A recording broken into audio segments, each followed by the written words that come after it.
Namaskar, this is Akhilesh Bhargav. Welcome to Tidbits on Business and Finance with me.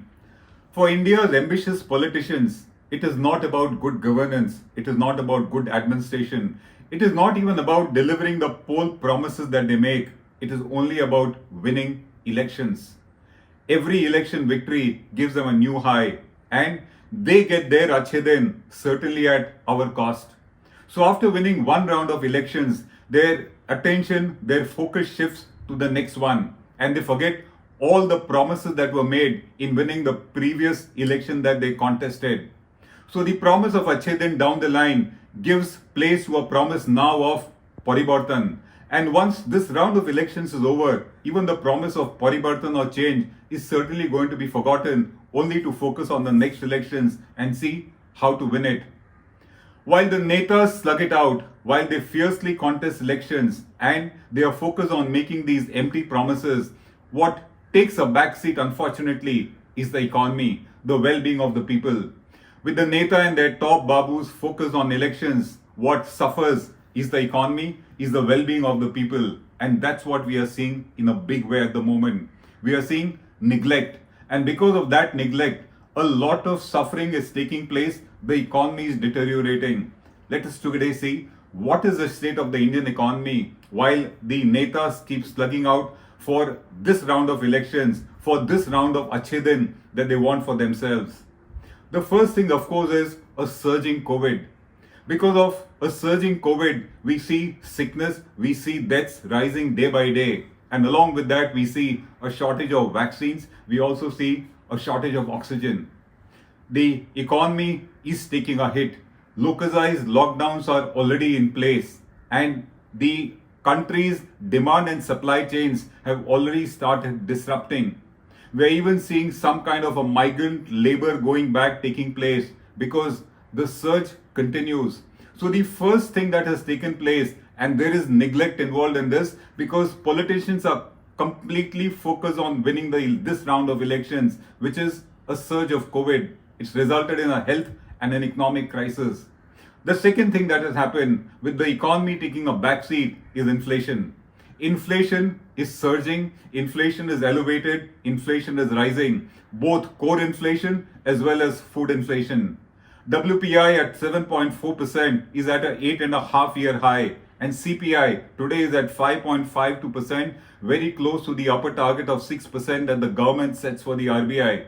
Inflation has gone up despite the fact that demand in the economy has gone down and that India has had a record food grain production. So the second thing, because of no focus on the economy, is inflation surging. The other thing that we are now seeing is that the manufacturing sector has weakened. It had not yet recovered fully from the impact of COVID last year, and now we are seeing it weakening even further.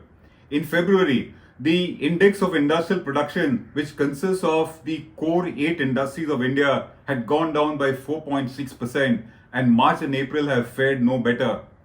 A recent survey of the CIA of the CEOs says that manufacturing production has been disrupted already and production losses are expected to the tune of 50%. Yet another neglect of the economy. Because of this, what we are seeing is that many sectors of the economy continue to be in deep trouble. That includes transportation, it includes hospitality, retail, recreation, malls, tourism, and many others.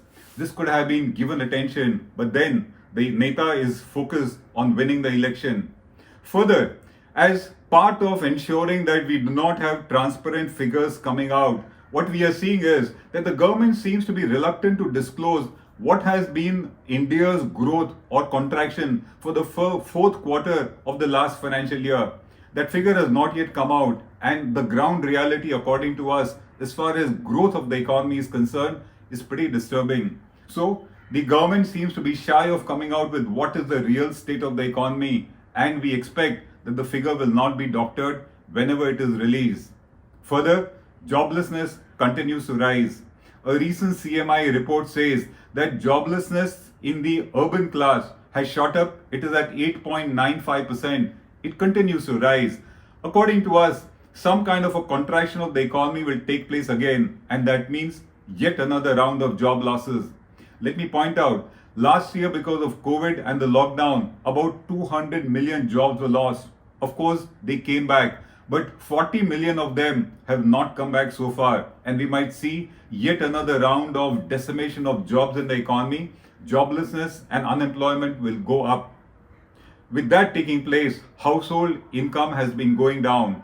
Consumer confidence, according to a recent survey of the RBI, is at an all-time low again. Of course, with incomes going down, with joblessness going up, the confidence of the consumer is bound to suffer, and that's what we are seeing. The next impact on the economy, and that's because, again, we say the Neta is more busy with the elections, is that the middle class has been shrinking, the middle class has been suffering. A recent report of the Pew survey says that one third of India's middle class has already gone off the radar. In other words, they have fallen off from being in the middle class to being in the poor class. That's a matter of concern because it is the middle class which is a big demand generator in the economy. And if they don't have income, they don't have savings, they don't have the purchasing power, then India's economy is only going to suffer. Further, the rupee is depreciating. The rupee has proved in recent times to be the worst performing Asian currency, and it is depreciating because of deteriorating macros of the Indian economy, which are now extremely evident. Because of these deteriorating macros of the Indian economy, because of deterioration of government finances, bond yields have been going up, and a worried market is not so eager to subscribe to government bonds, which the Reserve Bank is very desperately trying to market. The overall impact of this is going to be a rise in NPAs. Last year, the Reserve Bank had already estimated that because of COVID-1, NPAs in the system might shoot up by almost double. But now, we have a fierce round of COVID-2, and it is far more severe than what it was last year. We are going to see more defaults in the banking system, particularly loans to the MSME and informal sector, retail loans, housing loans, vehicle loans, credit card dues. A recent report says that the number of checks bouncing in the month of April has already shot up. That's what we are going to see when it comes to default on the loans. It will happen in a much bigger way. While we talk of rising NPAs and rising defaults in the banking system, it is worth noting that the old NPA scourge remains unresolved. The government's promise of a bad bank has not materialized because our reading is nobody seems to be clear of what a bad bank is going to be. It is going to be some form of a hybrid ARC, and the ARC proposal has failed to resolve India's NPA crisis. We are going to see some kind of a hybrid compromise version coming through, and that's not going to resolve the crisis that we face. This being the situation, India's prospects of growth, estimates of India's growth rate in the current financial year and in the coming financial year are being downgraded by one and all. Nomura took the lead. It brought down its estimates of India's growth rate in this year and in the next year. And then did JP Morgan, UBS did that, Citibank did that, Standard & Poor did that, and various others are also doing. The new estimate or the new expectation is that India will not record the kind of robust growth in this financial year which the government was expecting. The fact is that with this situation, the government's expectations of meeting its privatization and disinvestment targets during this year, which was announced in the recent budget, are also not going to be met. And so will be the situation of the infrastructure projects and infrastructure spending that the government had announced in the budget as some kind of an alternate to a fiscal stimulus. With this situation, do not expect any kind of a V-shaped recovery which the finance minister and the chief economic advisor very often claim. And also do not expect that India's economy will touch a 5 trillion target by 2024-25 as the Prime Minister had announced in such an ambitious manner. This situation is not the creation just of COVID last year. It is a creation of years of neglect of the economy, of years of denial of the reality that the economy had been slowing down, of years of doctoring of statistics in order to show a rosy picture which never was there, and stage management of the economy in order to deny the truth that the economy had been slowing down and deteriorating year after year in the past few years. It has been an era of big promises and poor delivery at the ground level. The state of the economy in March 2020 itself was worrisome. All that COVID did last year was aggravate the kind of poor state of the economy that was there in March 2020. What is needed immediately at the moment is to save lives. COVID cases have been going up day after day, and so have been the number of deaths. What is needed is massive vaccinations, a huge supply of oxygen, and making hospital beds available in order to save lives. After all, the hard reality is that if there will be no lives, there will be no livelihood either, and we need to focus on that. The next thing to be done immediately is to announce an adequate fiscal stimulus.